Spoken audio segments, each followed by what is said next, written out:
पे आपका विषय है सापेक्ष निरपेक्ष। सापेक्ष का अर्थ होता है रिलेटिव और निरपेक्ष का मतलब होता है एब्सोल्यूट। ये दो किनारे हैं, एक उत्तरी ध्रुव है और एक पूर्वी ध्रुव है, एक रात है एक दिन है। ये दोनों अलग अलग ध्रुव है।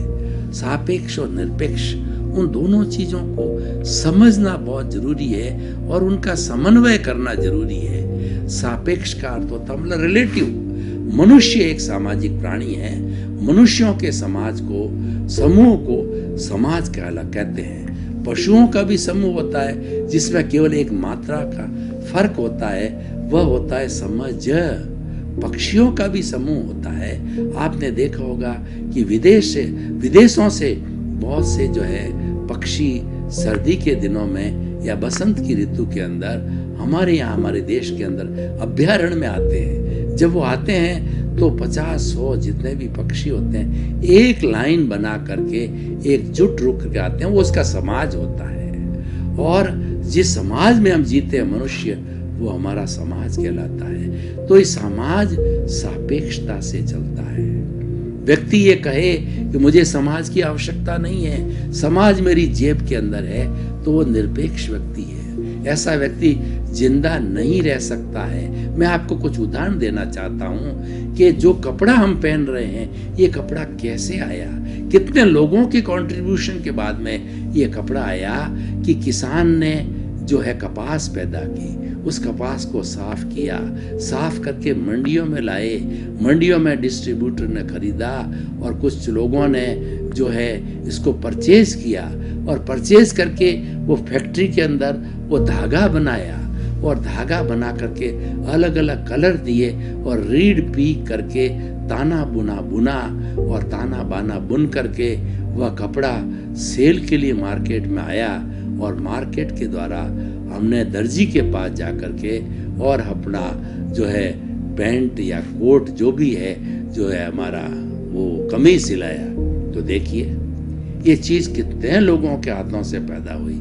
उसी तरह से देखिए किसान जो है वो गेहूं उगाता है और वो खलिहान के द्वारा गेहूं निकालता है, वो मंडी में आता है, सफाई की जाती है, दुकानों में आता है, दुकानों से हम परचेज करते हैं, दुकानों से परचेज करके हम उसकी रोटी बनाते हैं और खाते हैं। तो लगता तो यही है कि हमने भोजन बनाया, खा रहे हैं, लेकिन कितने लोगों की मेहनत के द्वारा, कितने लोगों के सहयोग के द्वारा वो हमारा फूड ग्रेन हमारे पास आया, या रोटी, कपड़ा, मकान, शिक्षा, चिकित्सा की कोई भी चीज हमारे पास आई, वो सापेक्षता से आती है। तो मनुष्य का जीवन है वो एक सापेक्ष जीवन है, वो रिलेटिव है। और रिलेटिव के लिए ऐसा कहा जाता है एक परिंदा भी इस पूरे कॉस्मॉस के अंदर पर मारता है तो पूरा कॉस्मॉस प्रभावित होता है, क्योंकि हमारी ये ब्रह्मांड, ये सृष्टि, ये जगत, ये विश्व,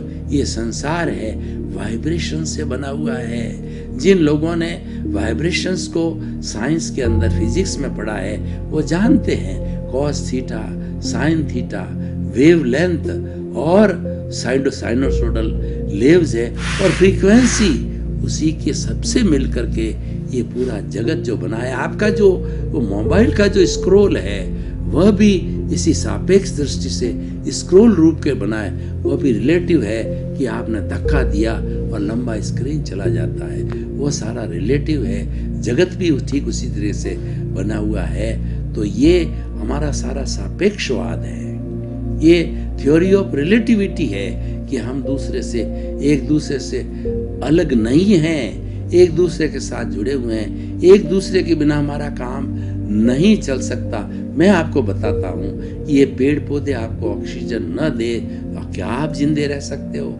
आज विज्ञान ने इतनी तरक्की की है, लेकिन कोई भी ऑक्सीजन की फैक्ट्री वो नहीं बना पाए, मात्र बोटलिंग करते हैं और वो बोटलिंग करके ICU वगैरह में भेजते हैं। लेकिन अभी क्रिएशन कहाँ से होता है? इसका उत्पादन पेड़ पौधे ही करते हैं। इसलिए हम कहते हैं जंगलों को मत काटिए। जंगलों को काटने से हमारे वायुमंडल के अंदर ऑक्सीजन की मात्रा कम हुई, कार्बन डाइऑक्साइड बहुत छोड़ते हैं, इंसान छोड़ते हैं, फैक्ट्रियाँ छोड़ते हैं, जल का प्रदूषण होता है, वायु का प्रदूषण होता है, पृथ्वी का प्रदूषण होता है। पांचों ही तत्व जो हमारे पृथ्वी, जल, अग्नि, वायु और आकाश आज प्रदूषित हो चुके हैं, वो प्रदूषण हर सारा हम वायुमंडल के अंदर छोड़ते हैं। इसलिए वायुमंडल जो है वह आज विषाक्त हो गया है। तो हम सापेक्ष हैं।